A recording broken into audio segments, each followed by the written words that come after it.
Hello everyone. सो आज मेरा RRB NTPC CBT 2 का एग्ज़ाम था, ग्रेजुएट लेवल का। और पहली बात तो बारिश हो रही थी आज सुबह सुबह, तो बारिश की वजह से मतलब थोड़ा सा पहुंचने में इशू हो गया मेरे को, और तो भीग गई थी ऑलरेडी। मतलब अच्छा हुआ रेनकोट लेके गई थी मैं। बट अगर मैं बात करूँ एग्ज़ाम की, तो एग्ज़ाम में जैसे कि आपको पता है कि 120 क्वेश्चन आते हैं जो हमें 1.5 आवर्स में अटेम्प्ट करने होते हैं। जैसे कि आपको पता है कि यहाँ पे क्या होता है, टीयर 2 में कोई ऐसे सेक्शनल नहीं होता है। मतलब सारे क्वेश्चन मिक्सअप होते हैं का रीजनिंग और हमारा मैथ्स और जीके के मिक्सअप क्वेश्चंस आते हैं। कभी भी कोई भी क्वेश्चन आ सकता है स्क्रीन पे। तो मैं अगर एग्ज़ाम के लेवल की बात करूँ तो मैं बोलूँगी मॉडरेट टू थोड़ा सा टफ़ हो सकते हैं। मतलब टफ़ तो नहीं बोलूँगी, कुछ क्वेश्चन जो हमेशा होते हैं हर चीज़ में, जो थोड़े बहुत टफ़ आ जाते हैं। तो पहले मैं बता दूं कि मैंने 120 में से 104 क्वेश्चंस अटेम्प्ट किए हैं। अब पता नहीं एक्यूरेसी का क्या होता है, मैंने शायद एक या दो क्वेश्चन में तुक्के लगाए थे जीके में। और मुझको लग रहा था कि मतलब ये क्वेश्चन आंसर ये होगा, मेरी इंट्यूशन बोल रही थी, तो मैंने वही टिक कर दिया था। और 104 मेरे को नहीं लगता कि वैसे मतलब गुड अटेम्प्ट है मेरा। और देखते हैं क्या होता है। अगर मैं एग्ज़ाम की बात करूँ तो मैथ्स की अगर हम बात करें तो मैथ्स में जो क्वेश्चंस आए थे वो अर्थमेटिक से ज़्यादा आए थे। एडवांस मैथ्स से क्वेश्चन कम आए थे as compare to arithmetic maths. जैसे कि रेस हो गया, रेस से क्वेश्चन आया हुआ था, परसेंटेज से बहुत सारे क्वेश्चन थे, और कंपाउंड इंटरेस्ट से भी क्वेश्चन आया था, और एसआई से भी क्वेश्चन आया था। अगर रीजनिंग की बात करें तो रीजनिंग में तो सिटिंग अरेंजमेंट्स जो है बहुत ज़्यादा पूछी गई थी।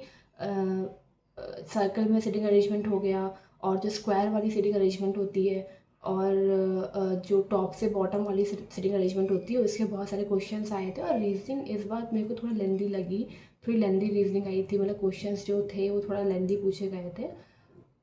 और एक डायरेक्शन वाला क्वेश्चन भी था जिसमें हमें स्टार्टिंग से फाइनल पॉइंट के बीच की डिस्टेंस निकालनी थी। वो क्वेश्चन मेरे से नहीं हो पाया।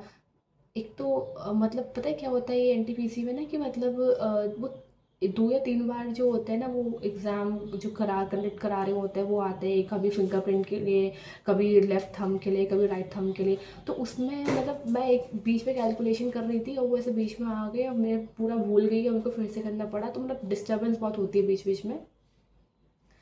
वैसे एग्ज़ाम ठीक था। मतलब मेरे बगल वाले ने तो 114 अटेम्प्ट किए हैं क्वेश्चंस, पता नहीं कैसे। अब मैं देखते हैं क्या होता है। अगर मेरी भी एक्यूरेसी रही, मतलब अगर मेरे 100 तक भी सही हो जाते हैं, देखते हैं क्या होता है। एंड आई होप सो मेरा मतलब अच्छा ही जाए। एक्चुअली मेरी गलती क्या है कि मैंने ज़्यादा ज़्यादा मॉक्स जो है वो अटेम्प्ट नहीं किए थे। बिकॉज़ मतलब मेरा मेन जो है वो एसएससी सीजीएल को लेके ही है, तो मतलब मैं उसी की प्रिपरेशन कर रही हूँ। तो मैंने इतने मॉक्स अटेम्प्ट नहीं किए थे शायद जितने मेरे को करने चाहिए थे। अगर हम बात करें जीके की, तो जीके मतलब इस बार मेरे को तो इजी लगी। जीके टू द पॉइंट पूछी गई थी, ऐसे कुछ घुमा फिरा के जीके नहीं पूछी गई थी, और करंट अफेयर्स भी बहुत अच्छी पूछी गई थी इस बार। हाँ, एक दो क्वेश्चन ऐसे थे करंट अफेयर्स के जो मतलब शायद किसी को ना आ रहे हो, बट अगर किसी ने पढ़ा होगा और डीपली तो वो भी कर लेगा। तो करंट अफेयर्स भी इस बार अच्छी पूछी गई थी। जीके का लेवल मेरे को एज़ कम्पेयर टू प्री ठीक लगा। मतलब प्री में भी जीके ठीक ही आई थी, और इस बार भी जीके ठीक ही लगी मेरे को।